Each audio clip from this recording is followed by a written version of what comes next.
Buenas tardes. Bueno, vamos a empezar ahorita. Ya los demás que se vayan integrando.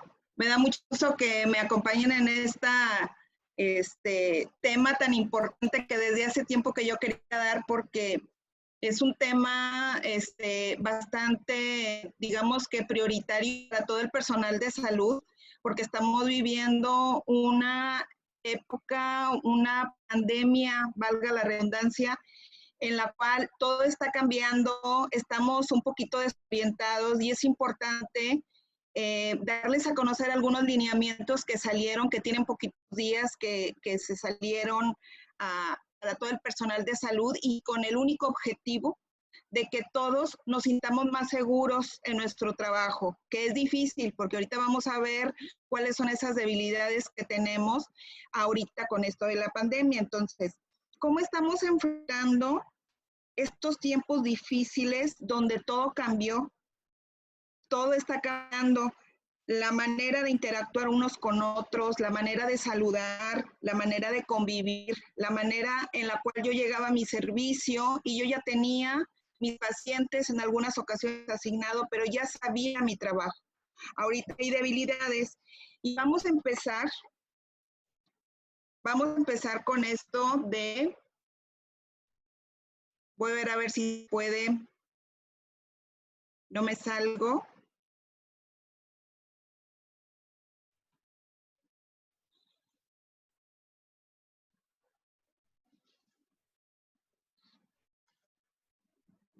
F5.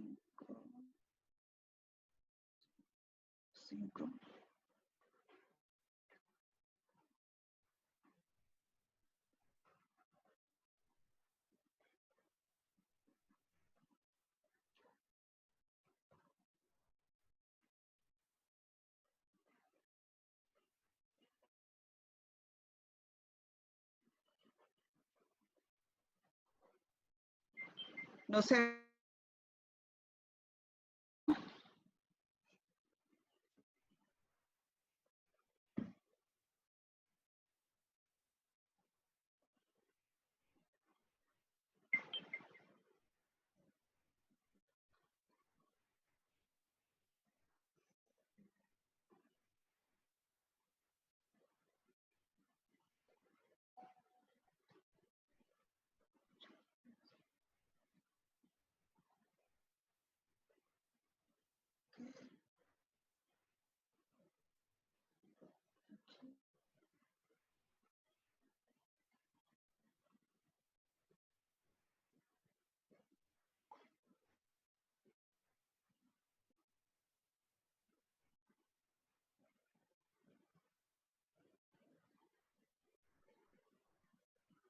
¿Sí lo vemos?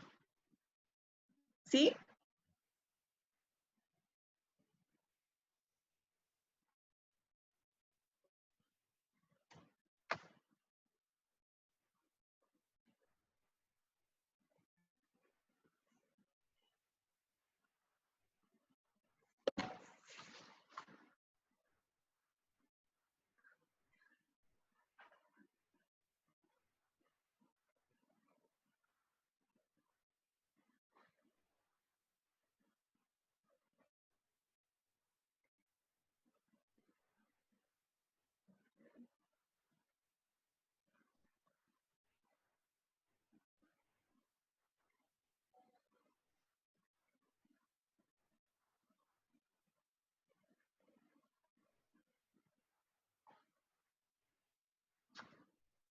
Bueno, vamos a empezar con los conceptos, unos antecedentes, porque es mucha información realmente la que tenemos por delante y no quisiera extenderme mucho. Vamos a ver los antecedentes y empezamos con cómo inició esta pandemia el 31 de diciembre del 2019, en donde las autoridades chinas notifican a la OMS la presencia de un brote de neumonía de etiología desconocida, una neumonía típica. El 31 de diciembre esto se presentó en el municipio de Wuhan, en la provincia de Hubei, China, y fue muy importante porque se informó sobre un grupo de casos de neumonía con etiología desconocida. En ese entonces apenas empezó y nadie sabía de lo que se trataba. El 9 de enero ya se identifica el virus SARS-CoV. El Centro Chino para el Control y la Prevención de Enfermedades identificó un nuevo coronavirus. Hay diferentes coronavirus. Los dos importantes que nosotros podemos recordar es el SARS, que se presentó en el 2013, que es el síndrome agudo de respiratorio, y el síndrome de respiratorio de Oriente Medio, que es el MERS. Esto fue en el año del 2012. Entonces, esos dos virus son los que se presentan en los humanos, y ahora este coronavirus es el SARS-CoV, que tiene características muy importantes porque los tres empiezan con fiebres, como un catarro normal, pero algunas personas se complican. Ahora, el 30 de enero, la OMS declara el brote como una emergencia de salud pública y de preocupación internacional. Ya el 11 de febrero de este año, la OMS denominó la enfermedad COVID-19, que es una abreviatura, es como cuando llegó el virus del VIH. El virus es el virus de inmunodeficiencia adquirida y la enfermedad es el SIDA. Aquí es lo mismo. El virus es el SARS-CoV-2 que genera la enfermedad de COVID-19. Y bueno, para todos fue algo muy diferente porque no teníamos antecedentes de esta enfermedad. Realmente todos hemos estado trabajando a pasos lentos porque la enfermedad también nos ha ido guiando, aunque también tenemos que reconocer que como país México tiene el antecedente de lo que otros países ya pasaron con sus enfermeras, con sus pacientes. Y el COVID-19 es un coronavirus del que no se tiene todavía mucha información, y eso les comento porque es una aparición reciente. ¿Qué sabemos de este virus? Pues que el contagio se produce mediante secreciones entre personas infectadas por contacto directo con gotas respiratorias de más de 5 micras al hablar, toser o estornudar. Es muy importante saber la historia natural de la enfermedad de este virus, porque si nosotros vamos a hablar de bioseguridad, es importante saber cómo me voy a proteger y cómo voy a cuidar a mi paciente. El periodo de incubación nos dice que el tiempo está entre la exposición al virus y el inicio de síntomas. Esto es un periodo de 2 a 14 días. Realmente es muy incierto. Algunos pacientes empiezan a los 3 días, otros a los 5, pero realmente este es el periodo de incubación del virus. Casi todos los autores lo coinciden en este periodo. Las personas vulnerables se ha observado que son personas que tienen, digamos que, un tipo de enfermedades o patologías crónico-degenerativas. Esto puede ser una diabetes, una hipertensión arterial sistémica, enfermedades vasculares, cáncer, medidas preventivas. Es bien importante que entendamos, y se ha visto esta parte, se ha cuestionado mucho la inmunidad. Pero recuerden que el COVID-19 es la enfermedad y el paciente es el que nos va a dictar las acciones al personal de enfermería y también al médico, porque en los signos y síntomas todavía hay signos y síntomas menos frecuentes y hay síntomas frecuentes y hay pacientes que son asintomáticos y que en cuestión de 24 horas esos pacientes progresan a casos graves. Entonces, en los signos y síntomas más frecuentes son la tos seca, la fiebre y la disnea. Es una alteración respiratoria. Y los menos frecuentes, estamos hablando de diarreas, cefaleas, artralgias, mialgias, anosmia. Es bien importante que nosotros entendamos que no todos, todavía se está trabajando en cómo se está abordando esta enfermedad. Y bueno, los casos leves, síntomas clínicos leves que nos van a servir para el triage, porque en urgencias, en algunos hospitales, por ejemplo, todavía no tiene lo que es el test respiratorio. Y el test respiratorio es muy importante porque es la clasificación del estado de salud del paciente cuando ingresa al hospital. Entonces, algunos pacientes, como les comentaba, no tienen indicios y es bien importante que el hospital a donde lleguen, el médico y la enfermera tengan la capacidad de realizar una buena valoración ante estos pacientes, porque hay que clasificarlos. Y sobre todo, el aislamiento. Hay que recordar que la exposición del personal de salud con el paciente es un factor de riesgo tanto para el paciente como para nosotros. Entonces, los casos moderados siempre han cursado con fiebre, síntomas en las vías respiratorias, dificultad respiratoria más que nada, y esas neumonías atípicas que se pueden presentar. Los casos graves, pues ya este tipo de pacientes ya tienen hemodinámicamente inestables los signos vitales. Entonces, ya hablando de la bioseguridad, porque podemos hablar más de la enfermedad, pero ¿por qué es importante conocer esto? Porque es nuevo para nosotros. No sabemos, es como si tuviéramos un enemigo que no conocemos, que no sabemos. Y entonces ahí hay situaciones importantes en las que todos nosotros como enfermeros nos enfrentamos y a veces no tenemos el conocimiento completo y eso hace que tengamos miedo o que nos sintamos inseguros. Y eso es parte de la bioseguridad. El que yo me sienta seguro de lo que estoy haciendo y no estoy diciendo que la enfermera no tenga el conocimiento, pero el miedo a veces hace que nos bloqueemos. El miedo a veces hace que titubeemos en nuestras prácticas clínicas, aunque seamos expertos. Por ahí dicen que hasta el mejor cazador se le va la liebre. Pero es bien importante que en la seguridad yo no tenga ese miedo, por ejemplo, a ponerme un equipo de protección personal, ¿sí? Y la bioseguridad, en términos, en conceptos, podemos decir que bio significa vida. Y la seguridad se refiere a toda la calidad de seguridad que tiene o que me implica un daño, un riesgo, un peligro. Entonces los trabajadores, todos nosotros en las áreas hospitalarias y sobre todo el personal de enfermería, siempre estamos expuestos a riesgos biológicos.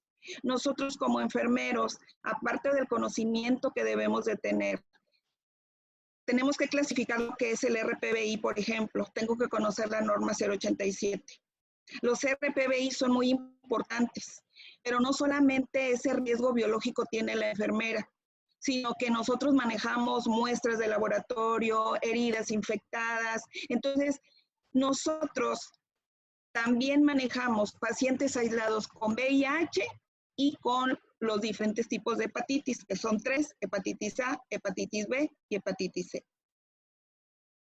Entonces, el hospital se reconoce en un medio laboral donde los trabajadores están expuestos a riesgos, debido pudiera ser a las instalaciones. Muchas veces el hospital, su infraestructura, no da garantías.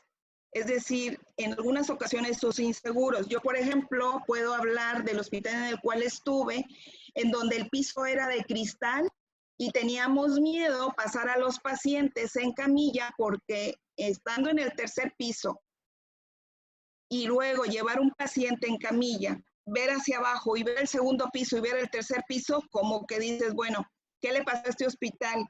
¿No? Entonces es una parte importante de la infraestructura para yo sentirme segura. Y bueno, la atención al paciente y el manejo de desechos que se generan en la institución también nos ocasionan riesgo. ¿Qué es lo que nosotros tenemos para poder equilibrar esos riesgos? Pues nosotros tenemos normas de bioseguridad. Las guías prácticas clínicas son muy importantes porque definen criterios de calidad para el monitoreo y evaluación de la práctica que realizamos con el paciente y llamo práctica a mi quehacer como enfermero, no como estudiante. De ahí es importante porque las guías práctica clínica tienen un antecedente científico. Son el resultado de investigaciones que hacen equipos de personal médico y de enfermería en beneficio de la atención de los derechohabientes o de los pacientes. Entonces nos permiten aprovechar los conocimientos proporcionados por la investigación científica en la atención precisa de nuestros pacientes, y eso nos va a dar una garantía de calidad.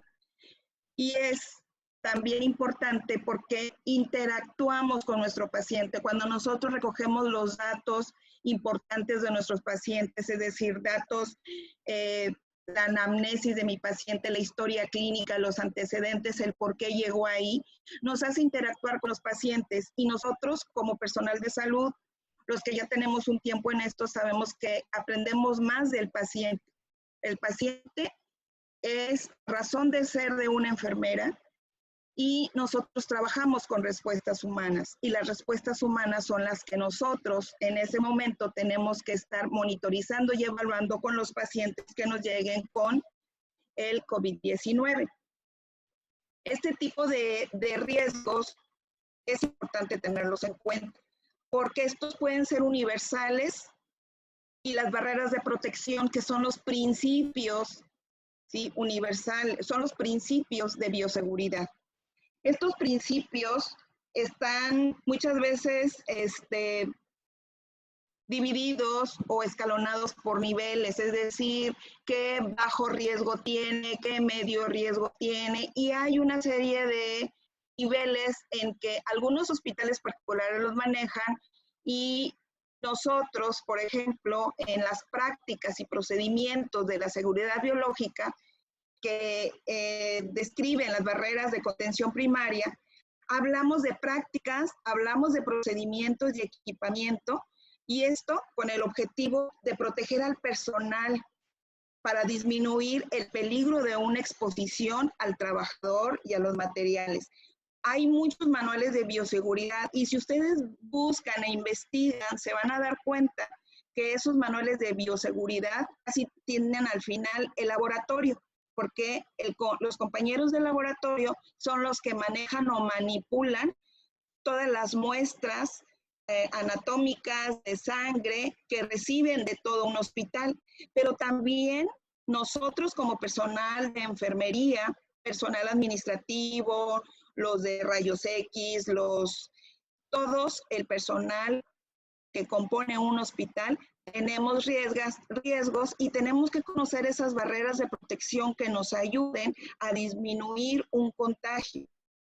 Entonces, aquí yo les quiero compartir, hablando del COVID, esta liga en donde vienen todos los manuales y lineamientos más recientes que aquí en México se nos están dando para poder generar estrategias de atención con cada uno de nuestros pacientes. Es muy importante para todos, al menos yo como enfermera, conocer el antecedente, el por qué, por dónde me voy a ir, qué es lo que voy a hacer. De repente surgen muchas dudas en la práctica clínica. ¿Cómo me voy a colocar esto? ¿Cómo lo voy a realizar? ¿Qué va primero? Y ahorita vamos a ver una parte importante. Al momento de que nosotros nos colocamos ese equipo de protección que en estos momentos utiliza el enfermero para la atención del paciente. Entonces, estos manuales y lineamientos, ustedes, aquí les voy a dejar la liga para que ustedes los puedan descargar, porque todos son descargables. Entonces, de aquí precisamente saqué la información porque hay mucha duda sobre el equipo de protección, el equipo de bioseguridad que el enfermero debe de colocarse. Y entonces, el objetivo también de todo esto es unificar criterios. ¿Por qué? Porque no todos, o muchos, o pocos, o algunos, tienen como que fijación, por ejemplo, con la mascarilla N95. Ahorita vamos a ver en qué casos y por qué. Y eso es parte de lo que yo les comentaba de seguridad, de la emoción que puede tener el personal, y emoción en el sentido de que los sentimientos de una enfermera son muy importantes a la hora de iniciar una jornada laboral. Muchas veces pensamos o se piensa que la enfermera es fuerte, que la enfermera no tiene miedo, que la enfermera puede hacer todo, que es nuestro trabajo, y no. porque nosotros también somos seres humanos. Y para nosotros sentir esa seguridad necesitamos un conocimiento y estos lineamientos nos van a dar conocimiento y seguridad. El primer lineamiento que vamos a revisar es el lineamiento de reconversión hospitalaria. ¿Por qué de reconversión hospitalaria? Porque el objetivo principal de este lineamiento es la transformación. Recuerden que los hospitales ya no van a estar como estaban antes. Seguramente en un futuro nuestro trabajo como enfermeras va a cambiar, va a ser diferente. Entonces, esta reconversión hospitalaria y este lineamiento tiene un objetivo de organizar a todas las unidades de atención para lograr la atención en todo el país y está basada en evidencias, pocas evidencias, pero evidencias al fin con un enfoque en calidad de la atención médica. También tiene un objetivo, como todas las guías práctica clínica o las normas oficiales mexicanas, que es la prevención y el control de infecciones, con el fin de dar una respuesta a esta pandemia que está a nivel mundial. Este manual tiene, lo más importante de este manual que yo les quiero compartir es las fases de reconversión que tiene y el comité de COVID-19, que ahorita vamos a ver de qué se trata esto. Entonces, los directivos del IMSS fueron los que utilizaron este lineamiento. En la etapa 1 me habla de la capacidad instalada basal y ampliada. Todavía no tenemos muy claro de qué se trata, pero la capacidad instalada basal es ver con qué cuenta cada hospital, ¿sí? Hospitales ubicados en zonas urbanas, por ejemplo. Tenemos áreas sustantivas para la atención de pacientes COVID. ¿Dónde los vamos a poner? Nuestro hospital se está transformando. Es decir, a lo mejor donde yo pensaba que el servicio de cirugía general estaba, pues a lo mejor lo van a tener que mover, ¿sí? Porque todo esto se tiene que evaluar por los directivos en cómo van a afrontar la cantidad de pacientes que van a ingresar a un hospital. Y la fase 2 es la reconversión hospitalaria, ¿sí? Que es la capacidad de las áreas de terapia intermedia y aquellas en las cuales las instituciones determinan por su infraestructura qué tanto este hospital puede aportar, es decir, toda la instalación eléctrica, todo lo que cuenta un hospital, por ejemplo, las tomas de oxígeno, las de aire, sabemos que se van a utilizar ventiladores, entonces tenemos que colocar estas tomas, esos suministros que pudieran organizarse en las áreas hospitalarias para poder atender con mayor facilidad a los pacientes. Por ejemplo, en algunos hospitales se tendrá que cambiar las áreas de aislados, ¿sí? Porque ya va a ser un área gris para todos los pacientes. Esto va a depender de cada director. Y el tercer es una capacidad extendida, en donde me habla de que las autoridades responsables de cada uno de los establecimientos deberá evaluar la capacidad de expansión hospitalaria conforme a características de infraestructura. Y esto es para la expansión en otras áreas que se recomienda seguir los lineamientos de centros de atención de COVID. Hay muchos hospitales que se dice, bueno, este hospital ya es COVID-19. Y todo esto es parte de lo que se tiene que hacer ahorita para poder dar atención oportuna a todos los pacientes. Y estas fases es importante que en donde, para eso existe un comité de instalación que se llama Comité del COVID-19, en el cual están los jefes de diferentes áreas.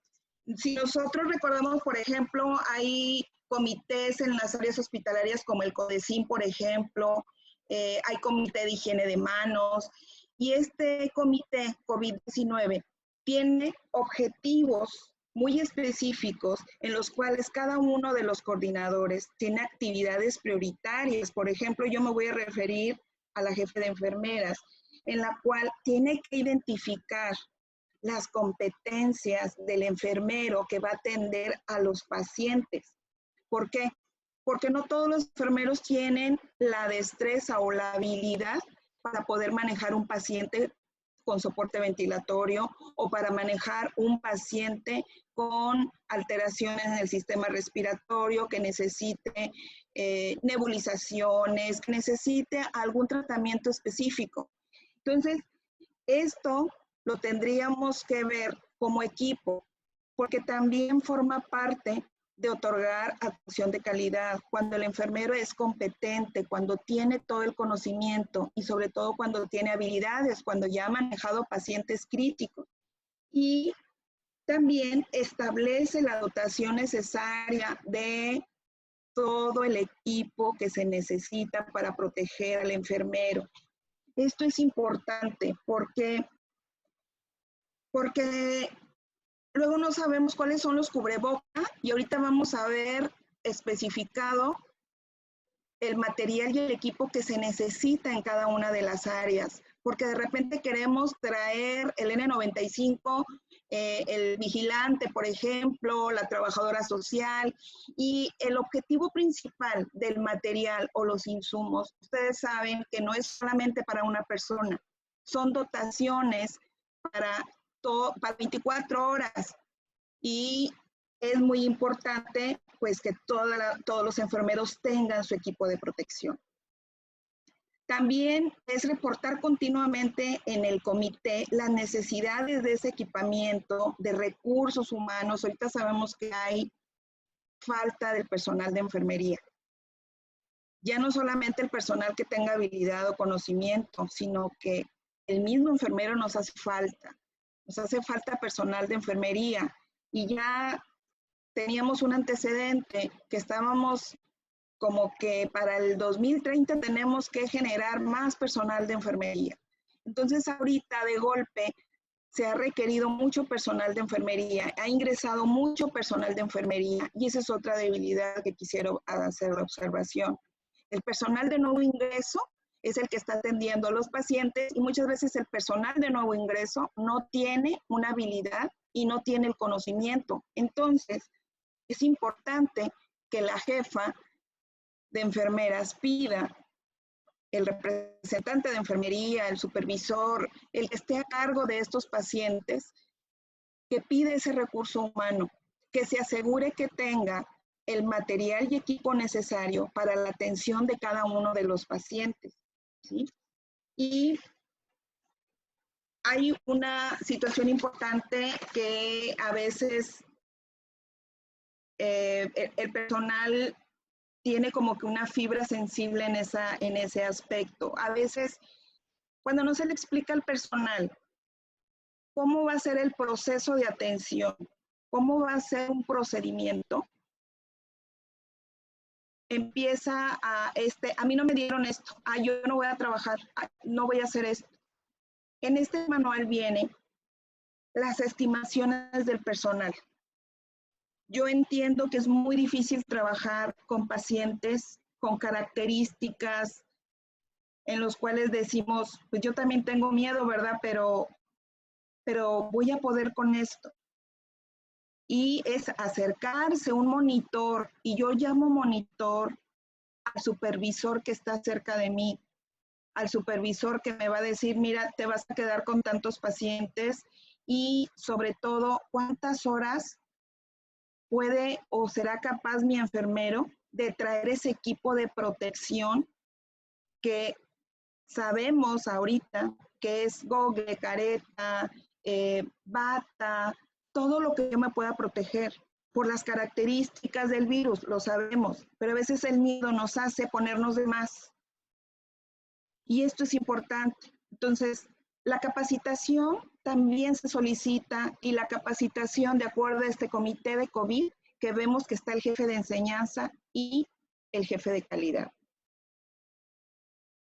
Otro lineamiento técnico que también nos dice porque estamos hablando mucho del equipo de protección personal y como que es el coco del personal de enfermería. ¿Cómo me lo voy a poner? ¿En dónde me lo voy a poner? ¿A qué hora me lo voy a poner? Entonces, en este lineamiento que es tan importante, me habla que efectivamente el equipo de protección personal es una herramienta para limitar el riesgo de contagio en el personal de salud involucrado en esa atención a pacientes con sospecha o con un diagnóstico confirmatorio de COVID-19. El equipo de protección personal para la atención de pacientes con sospecha o diagnóstico de COVID va a depender del tipo de interacción que yo tenga con este paciente y en qué área yo voy a estar. Y entonces voy a saber cuál es el material o el insumo que yo necesito para esa atención. Si va a ser un cubrebocas de triple capa, si va a ser un respirador N95, si voy a necesitar una protección ocular, gogles o careta, si tengo un gorro desechable, que en algunos casos, por ejemplo, ahorita estoy viendo que utilizan mucho todo el equipo, hay un equipo todo completo y ya está su cabeza protegida y ya no necesitará el gorro. Las batas de manga larga, que sean impermeables, desechables, y guantes de látex desechables. Entonces, esto no quiere decir que es el material. Este es el material que se necesita para la atención, pero si mi paciente necesita una colocación de catéter venoso central, tiene que utilizar un aditamiento especial. Y esto viene en el manual y viene con características tan definitorias que es importante conocer estas acciones generales que me van a aumentar la eficiencia de usar ese equipo de protección. Y aquí viene la capacitación y la sensibilización a todo el personal de salud involucrado en la atención de los pacientes. El médico, la enfermera, el personal de camillería, imagenología, laboratorio, todo el personal que trabaja en el hospital, inhaloterapia, que trabaja muy de cerca con nosotros, rehabilitación, psicología, administrativos, vigilancia, mantenimiento, servicios generales, todos ellos tienen que capacitarse. Y esto en la importancia de su uso y manejo del EPP para saber qué material es el que se va a necesitar, con qué interacción voy a tener con el paciente, y esto es importante porque ya hablamos del conocimiento, de esa supervisión y de esa dotación que necesito para poder realizar mi trabajo. Otras acciones específicas que aumentan esa eficiencia. Muchas veces, como hay tanto cambio en el hospital, ya no sé dónde quedó cuál servicio, y a lo mejor un servicio que yo conocía que era mi servicio de 5 años, pues a lo mejor el baño donde estaba ya no va a estar, está clausurado. Hay una serie de cambios y yo necesito delimitar y señalar las áreas de colocación y retiro del equipo de protección. No puede ser llegando en el baño, me voy en el primer piso, ¿dónde va a ser? El personal necesita esta información. Tengo que delimitar esas áreas. ¿Por qué? Porque es muy importante, o al menos creo que eso se ha visto en los hospitales, que el contagio del personal de salud se ha visto o ha repercutido mucho a la hora de que se retiran ese equipo de protección. Entonces, hay que tener un espacio que todos sepan que ese es el espacio en donde se va a realizar la colocación y se va a realizar el retiro. Pero también es importante que esté una persona ahí observando a la persona cómo se está colocando ese equipo, si lo está haciendo de la manera correcta. Recuerden que tenemos un indicador en el cual nos dice la manera correcta de colocarlo y la manera correcta de retirarlo. Entonces, de acuerdo a ese indicador, yo voy aprendiendo, y conforme lo vaya haciendo todos los días, pues va a ser más rápido aprenderme cómo va a hacer ese ritual de colocación y ese retiro. Sobre todo, también tenemos que delimitar y señalizar las áreas y flujos para la atención de los pacientes, sobre todo por dónde va a pasar el paciente, así como tenemos una ruta de RPBI en el hospital y en las áreas, ya sabemos por dónde va a pasar el compañero que está recolectando todos los RPBI y el elevador que se utiliza. También necesitamos cuáles son las rutas de traslado de los pacientes con COVID, ¿sí? ¿Dónde va a ser el tránsito personal? Hay cosas que van a cambiar en muchos hospitales, por ejemplo, los elevadores, iba el personal de salud, iba el personal, el familiar, el personal administrativo, todos podíamos subir en un mismo elevador. Ahora habrá esos cambios y es muy importante que preguntemos cuál va a ser ese cambio, por dónde va a ser el tránsito o el acceso a los trabajadores. Y otra cosa importante, cuando tenemos pacientes con COVID, es bien importante restringir el acceso a compañeros o a trabajadores que muchas veces, pues que voy a visitar a mi compañero porque está aquí. Tenemos que evitar esas entradas y salidas a esas áreas. No podemos aumentar un riesgo de contagio porque eso puede pasar. También es importante la enfermera y eso siempre el trabajo de la enfermera es designar actividades con determinada cantidad de pacientes. Entonces, pues por alguna ocasión, cuando yo tengo o recepciono mi material, pues a veces se me olvida y me voy a regresar al CENDIS o voy a ir con la persona que me va a proporcionar algo. Tenemos que priorizar nuestras actividades. Es decir, si yo llego con el paciente, ¿qué le voy a hacer? Le voy a checar los signos vitales, le voy a administrar su medicamento, ¿qué voy a hacer con el paciente? Y esto no significa que me voy a despegar de él, sino vamos a evitar un contacto directo continuo.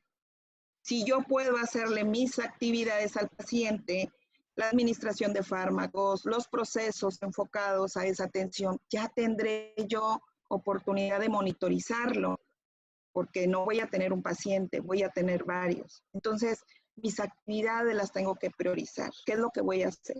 ¿Cómo lo voy a hacer? Y si tengo que bañar a mi paciente, si le tengo que hacer un aseo perianal, si le tengo que hacer un aseo bucal, si tengo que cambiarle su mascarilla, su oxígeno, o si lo tengo que aspirar también.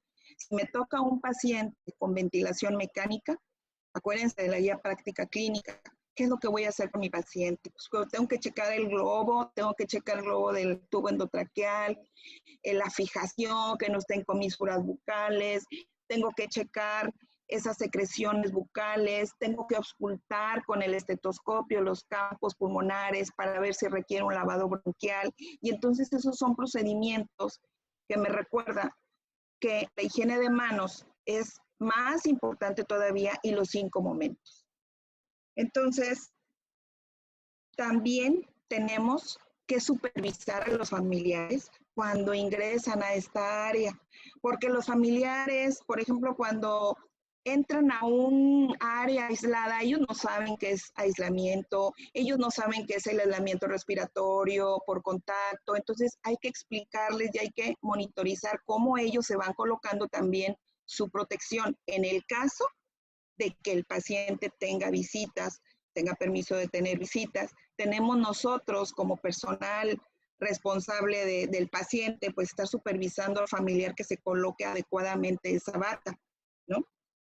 Y detectar también, sobre todo, porque ahorita no sabemos quién es el que tiene síntomas, si ese familiar también tiene algún síntoma como fiebre, todos los síntomas que vimos anteriormente, para poder estar nosotros al pendiente y poderlo canalizar. Los criterios y especificaciones para el uso de PP. Es bien importante porque me dicen que son 3 y esos 3 empiezan con el modo de transmisión de la enfermedad. ¿Por qué es importante saber? ¿Por qué tengo que saber el modo de transmisión de la enfermedad? ¿Cuál va a ser mi atención? Aquí me habla de que yo tengo que organizar mis actividades y saber mi equipo de protección de qué va a constar. Esto es algo que ya se tendría que decidir de acuerdo a los pacientes que a mí me deleguen. La interacción, el paciente y el medio ambiente es muy importante porque también me va a decir en dónde voy a tener esos pacientes. Si va a ser en un área de urgencias, si va a ser en el triage, si ese paciente va a estar en un área hospitalaria o si ese paciente está en cuidados intensivos. Los procedimientos y áreas donde se van a generar aerosoles son muy importantes porque tienen su equipo de protección específico. ¿Cuáles son esos procedimientos? Recordemos, todos los procedimientos en donde se generen aerosoles es en los procedimientos de intubación, en los procedimientos de extubación, en los procedimientos de RCP, cuando yo realizo una aspiración de secreciones, cuando yo tomo una muestra, cuando yo hago algún procedimiento invasivo que me pueda aumentar el riesgo de contagio.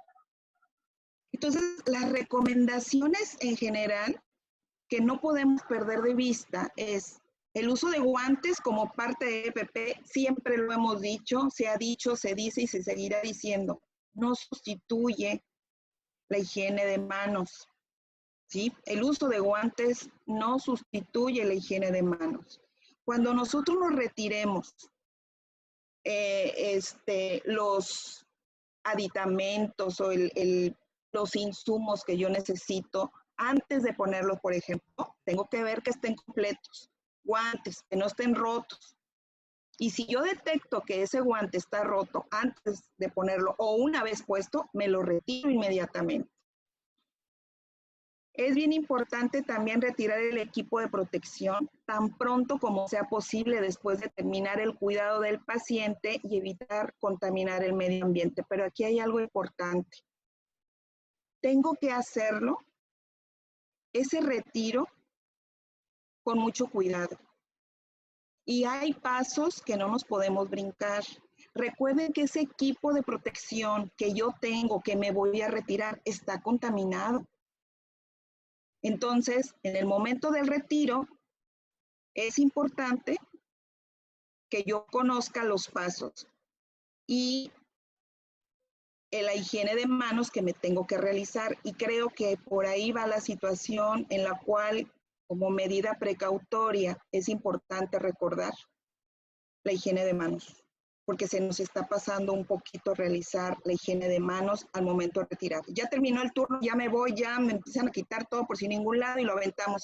A veces los cubrebocas están en el estacionamiento, en el pasillo o en un lugar donde no debe de ser. Recuerden que también ese equipo se tiene que depositar en un contenedor, en un lugar específico, ¿sí? Todos esos desechos deben de estar cuidadosamente eliminados en su, en su bolsa de acuerdo a cada institución, porque, por ejemplo, en el IMSS, bueno, tenemos bolsas de colores, ¿verdad? Ya sabemos que la roja es RPBI rojo, es la amarilla o la verde. Entonces, es muy importante que después que yo me retire ese equipo, no pierda de vista mi higiene de manos. Y bueno, aquí solamente como para, a lo mejor me queda o me va a quedar un poquito más claro. Cuando precaución de contacto, aquí tengo mi bata. Nosotros conocemos las técnicas de aislamiento y las precauciones de contacto. Precaución por gotitas, aquí tengo el cubrebocas. Pero cuando tengo una precaución por aerosoles, tenemos este cubreboca, ¿sí? Y aquí nosotros tenemos el material que utilizamos en cada uno de los accesos hospitalarios, en cada uno de los servicios hospitalarios, en cada uno de los lugares en donde yo estoy prestando atención. Y el personal de vigilancia, por ejemplo, las asistentes médicas, trabajo social, nos recomiendan que sea la higiene de manos. La higiene de manos con agua y jabón es tan importante en este proceso de atención específicamente a pacientes con COVID, porque se nos ha dicho que la higiene de manos con agua y jabón es una barrera de protección importantísima, pero sobre todo porque inactiva el virus, ¿sí? Y con el cubreboca yo voy a tener otra barrera protectora para las gotitas. A veces cuando hablamos, cuando tosemos, estornudamos, pues hay gotitas que tengo que tener cuidado porque ya nos han dicho, ¿sí? La sana distancia, por ejemplo, que es 1,5 metros o abrir los brazos para mantener mi distancia, porque es muy importante. Pero el cubreboca lo tengo que traer. Recuerden que son accesos o salas de espera, no es directamente con el paciente. Esto ustedes lo pueden revisar. De repente hay muchas bibliografías, pero de verdad que esto está en un 80% y la información que estamos sacando aquí es fidedigna y es ya por lineamientos que están de alguna manera pues actuales y se están realizando con este tipo de lineamientos. En el consultorio de medicina familiar y no familiar o en una consulta regular que no tengan pacientes de COVID, los médicos y las enfermeras tendrán 3 equipos de protección o protección, porque las manos pues, son de nosotros, ¿verdad? Pero el lavado de manos con agua y jabón. Aquí es importante, y se me pasó comentarles, la higiene de manos con alcohol gel, también lo podemos hacer, el alcohol gel al 70%. Pero recuerden que el alcohol gel o la higiene de manos con alcohol gel, que es de 20 a 30 segundos, porque así está desde la directriz de la OMS y sigue siendo igual, es de 20 a 30 segundos y es cuando no tengo a la mano un agua y jabón, entonces puedo realizar los dos. La higiene de manos con alcohol gel al 70% y la higiene de manos con agua y jabón, que es de 40 a 60 segundos. Perdón. El consultorio de medicina familiar y no familiar, como les comentaba, los médicos y las enfermeras utilizan el cubreboca, guantes y la higiene de manos con agua y jabón. En un consultorio de medicina familiar que solo atiende problemas respiratorios, y esto es muy importante, aquí sí vamos a cambiar la mascarilla, ¿sí? Aquí sí es una N95. ¿Por qué? Porque médicos y enfermeras están en atención con pacientes que presenten insuficiencias respiratorias. Aquí ya podemos utilizar, aparte del N95, mis gogles, mi bata, guantes, ¿sí? El gorrito, acuérdense, cuando utilizan esta bata de manga larga y no tienen el overol, se debe utilizar un gorro. Y la higiene de manos, que la higiene de manos va a estar en todas las áreas y en todos los procedimientos. Ya en el riesgo respiratorio tenemos la higiene de manos como procedimiento importante y la protección de gogles. Algunos médicos utilizan careta y gogles, está bien. Los guantes, mi bata y mi N95. Los laboratoristas también tienen esos insumos a la hora de tomar sus muestras, porque es importante su protección. Recuerden que ellos también van a estar en contacto directo con el paciente. Las ambulancias de traslado también son muy importantes. Los compañeros, su higiene de manos o su alcohol gel, si van en la ambulancia y no van a tener a la mano donde lavar sus manos con agua y jabón, el alcohol gel lo utilizan, su N95, sus gogles o careta, sus guantes y lo mismo, ¿sí? Cuando tenemos pacientes en aislamiento, en hospitalización o en la terapia intensiva, sin procedimientos generadores de aerosoles, que es muy importante, el médico no familiar, la enfermera especialista, todos los que intervienen en estos procesos van a utilizar su bata, su overol, sus guantes, sus gogles, su mascarilla. Y si se fijan aquí, como no tiene procedimientos generadores de aerosoles, no tiene la N95, ¿sí? En el cubículo de aislamiento, en el área de reanimación, que es el área de choque, en urgencias o en hospitalización, con procedimientos que generan aerosoles, ahí sí vamos a utilizar la N95 y tenemos gogles, guantes, mi higiene de manos que no puede faltar y mi protección, puede ser bata o el overol. Las personas, el personal que está en el área de anatomía patológica, que son médicos no familiares o son los ayudantes de la autopsia, también tienen su material de protección, pero vean la mascarilla, no es la N95, ¿sí? Tienen sus gogles, sus guantes, bata, su gorro, su higiene de manos. Y los pacientes que se trasladan entre servicio dentro de la unidad médica, y aquí es muy importante, y sí me gustaría comentarles, cuando nosotros realizamos un traslado en el hospital, que el paciente va a una tomografía, ni modo, no hay de otra, hay que llevarlo, tienen que tener todos los elementos para poder llevar al paciente. El paciente necesita protección y ustedes también necesitan protección. Pero vamos a volver a lo mismo. Cuando no conozco, cuando no sé, yo me voy a poner todo por aquello de las dudas.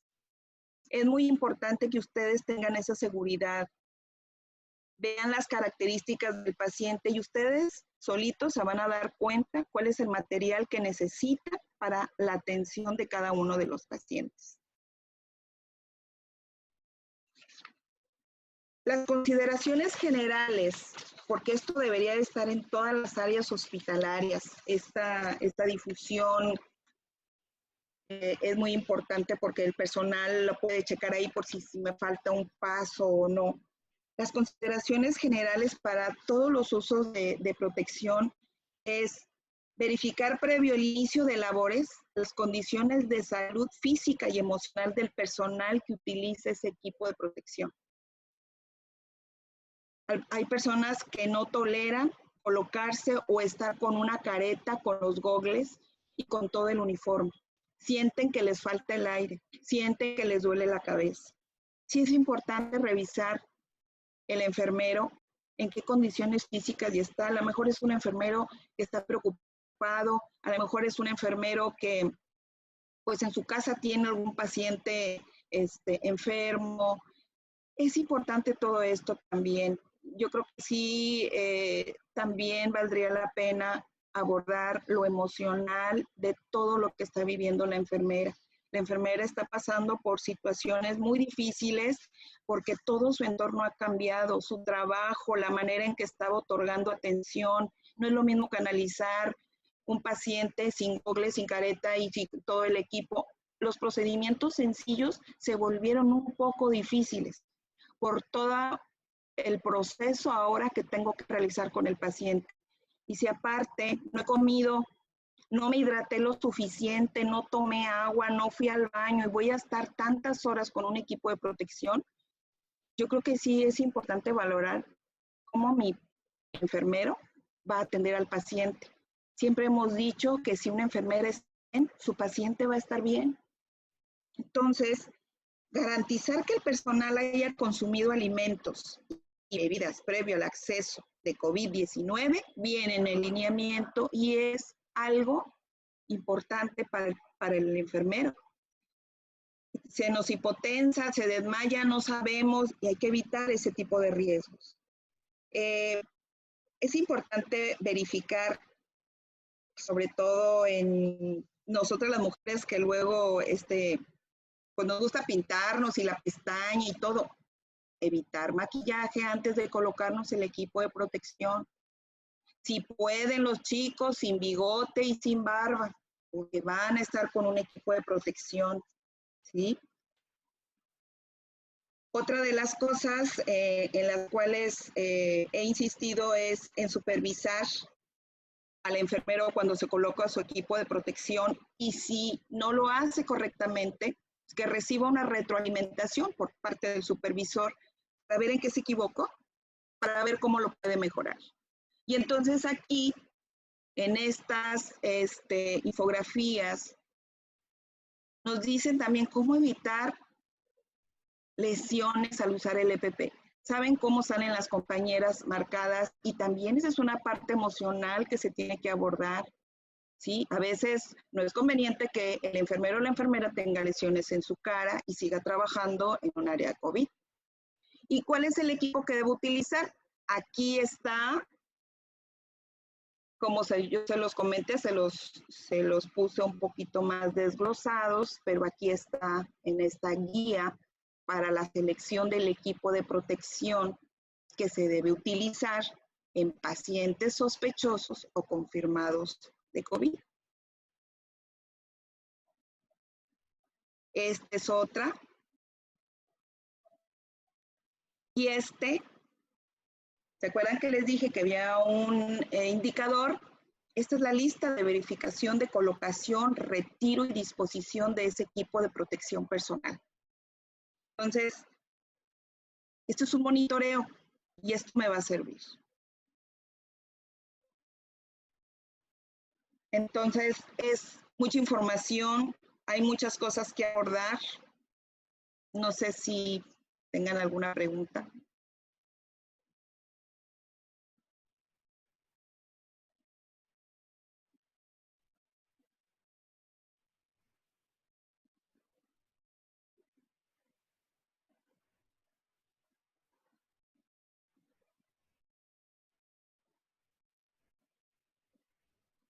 Dígame, maestra.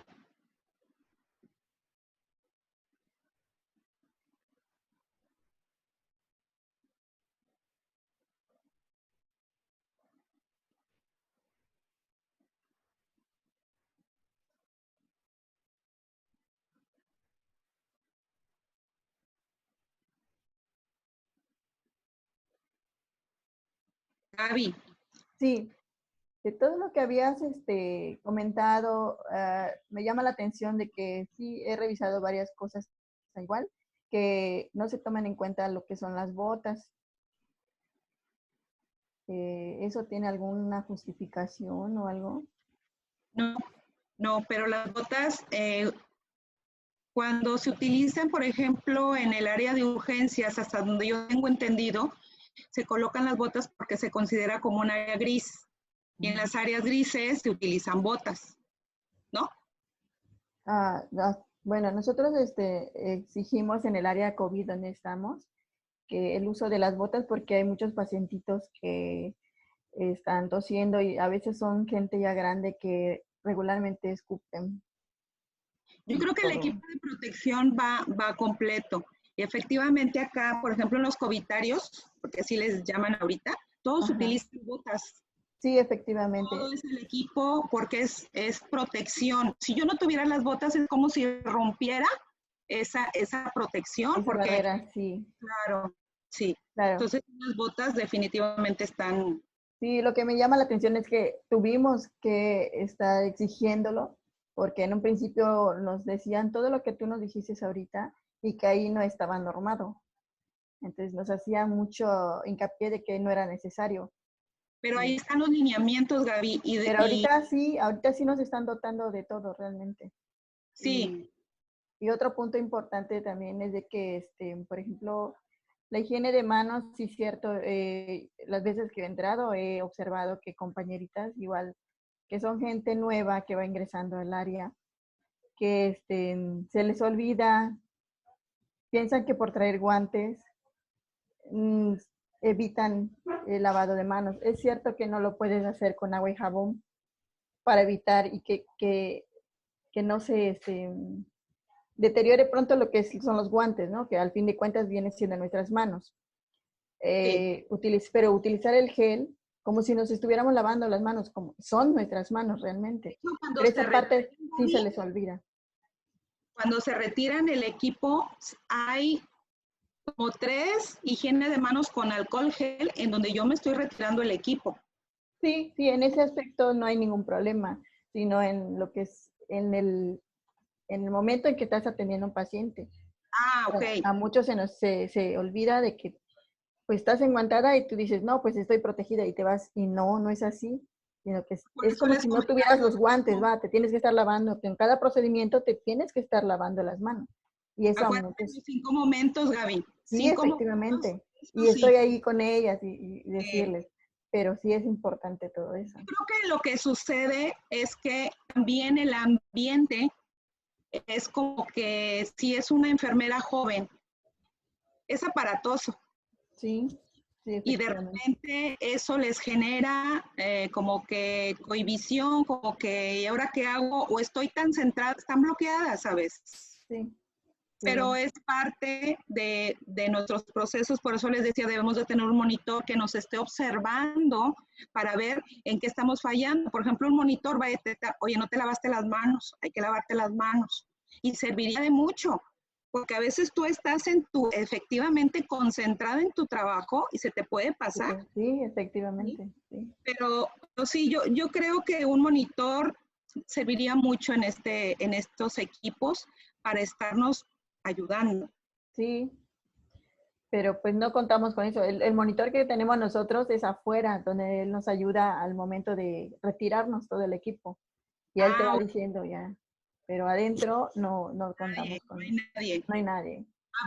Ojalá y se organizaran y se pudiera lograr tener adentro una persona, porque sí, sí es difícil trabajar con todo lo que traes y todo, y también estar cuidando al compañero de al lado, no te Sí, vas a dar cuenta. exacto. Sí, ok, muy bien. Voy a tratar de comentarlo, a ver. Ok, Gusto saludarte. igual Gaby, gracias. Mande, maestra, adelante. Necesita desbloquear su micrófono, maestra. No se puede.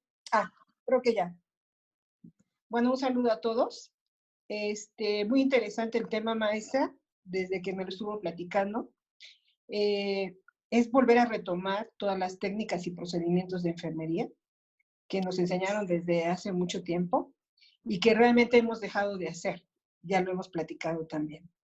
Lo de higiene de manos, indistintamente que estén usando guantes en este momento, se tienen que estar lavando las manos con los guantes. Así es. Incluso aquí vienen ustedes pueden checar en YouTube cómo está todo lo de higiene de manos, incluso con guantes. Así como usted decía, hay mucho problema de contaminación al personal de salud precisamente por el retiro de ese equipo de protección. En la Organización Mundial de la Salud, ustedes pueden bajar todo el lineamiento que hay para lo de higiene de manos. Realmente higiene de manos es lo último, ¿eh? Sí. La técnica y los 5 momentos es lo último porque hay toda una normatividad para lo de higiene de manos. Ahora, Sí. lo dice muy bien los 5 momentos y usted lo ha estado reiterando correctamente. La higiene de manos es en todo momento. Lo que pasa es que lo hemos dejado de hacer.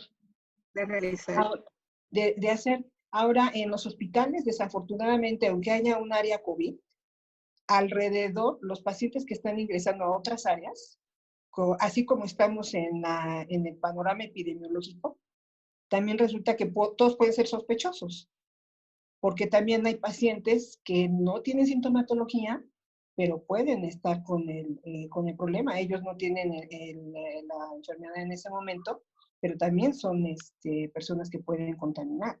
Entonces, las compañeras, de lo que usted decía, que en cada área tiene que haber un determinado de forma de vestirse para poderlos atender. Las áreas COVID son muy específicas en cuanto a todo el uso del equipo, pero las demás áreas no se debe confiar en el personal. Así Debe es. ir con su bata, con sus gogles, con su cubrebocas, que ya ve que ahorita cómo estamos con los cubrebocas, aunque creo que ahorita ya fabricado, por lo menos ya hay un poco más de lo que teníamos al principio. Sí. Pero yo en lo que quiero concluir es en retomar esas técnicas. Yo que estoy en primer nivel de atención, que tengo jóvenes pasantes, ellos no se retiraron del área, y aparte los cubrimos porque no están haciendo los triage. Les dieron de su escuela un cubrebocas sencillo y una careta que ya se rompió. entonces hay que estarlos cuidando, ¿no? Pero yo he visto con ellos las limitantes que tienen para los procedimientos de enfermería y que nos corresponde a nosotros que los tenemos ahorita por retomar esa parte. Pero si hemos tenido oportunidad de tener algún familiar en el hospital, hablamos de pasantes en este momento, pero si hablamos de las compañeras que están ahorita trabajando, nosotras mismas, las jubiladas, ¿verdad? Del Seguro Social, porque soy jubilada del Seguro, me asombra de ver cómo están las técnicas de enfermería ahora. Entonces, tenemos que regresar otra vez a lo que hemos dejado de hacer en cuanto a esto. La higiene de manos es fundamental todo el tiempo. Y pues ahorita nada más tener mucho cuidado con todo, ¿no? Porque en este momento epidemiológico, cualquiera puede ser sospechoso o que tenga este problema y que nos infecte a todos los demás que estamos, ¿no? Ahorita hay que extremar precauciones, pero a la vez, fíjense, como decía usted, maestra, ¿no? El vestirse, el desvestirse, el que si no están en el área COVID, que cubrirse y demás, son muchos elementos que hay que tomar en cuenta. Que a veces por el cansancio, decía usted, que estaban muy cansados los jóvenes. Sí, yo que uso todo el día un cubrebocas y unos gogles, no me quiero imaginar a las compañeras que están atendiendo en la línea. Y hay un problema que se ha presentado precisamente por el tipo de mascarillas, que yo sé, si ustedes han usado, ayudas que aprietan mucho. Y entonces un intercambio gaseoso, están sacando más dióxido de carbono que meter oxígeno. Por eso es que se marean, tienen cefalea, o algunos hasta se desmayan, porque aprieta tanto, queremos protegernos tanto, que también esas cuestiones se nos ha pasado, ¿no? De ver, por eso la importancia que usted decía, también de tipo de mascarilla. Porque si estoy en un área muy, muy crítica, pues me voy a tener que aguantar. Si no estoy en un área tan crítica, también es otro tipo de cubrebocas. O sea, son tantos elementos. Esas infografías que usted menciona sí son muy, muy importantes. Hay que estarlas revisando detalladamente porque es protección. Lo primero que debemos de hacer, cuando se hizo la norma 087 para toda esta parte de RPBI, se hizo principalmente para proteger al personal de salud. Y desafortunadamente es el que menos la utiliza, ¿no? Entonces, aquí en esta parte yo creo que con esta situación tan crítica ya vamos a entender lo que es nuestra protección. Y esperemos que así sea, ¿no? Tenemos, desafortunadamente, con el área médica tenemos que estar todo el tiempo, ¿no? Todo el tiempo, lávese las manos y los guantes y los desechos y todo. Yo creo que con esta forma tan dolorosa, todos vamos a entender lo importante que es respetar esas técnicas, la autoprotección y la importancia. Ahora sí le van a dar la importancia a higiene de manos. ¿Y por qué cuesta tanto trabajo hacerla? Porque no se hace. En programación neurolingüística nos dicen que si hacemos un procedimiento 21 días seguidos se nos queda en la mente, en el cerebro. ¿Por qué no la podemos hacer? Porque no la hacemos. Así de sencillo. Porque no la hacemos. Entonces, o sea, hay que continuar con esta parte, cuidarse mucho y muy interesante su presentación, maestra. Gracias, maestra. Gracias. Pues en la liga que les compartí viene un manual de higiene de manos exclusivo. Ahí viene y es lo actual.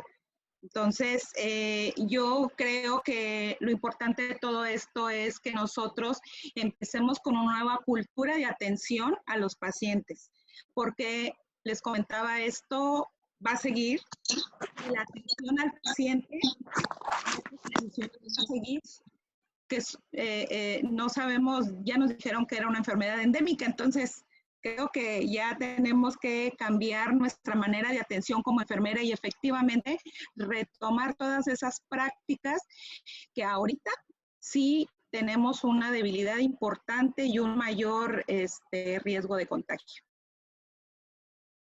Gracias, maestra. Pues gracias a todos los que vinieron y me hubiera gustado darles más, pero pues así son las cosas. Es muy bonito lo de la enfermería y les agradezco mucho a todos los que escucharon y vieron. Muchísimas gracias a todos.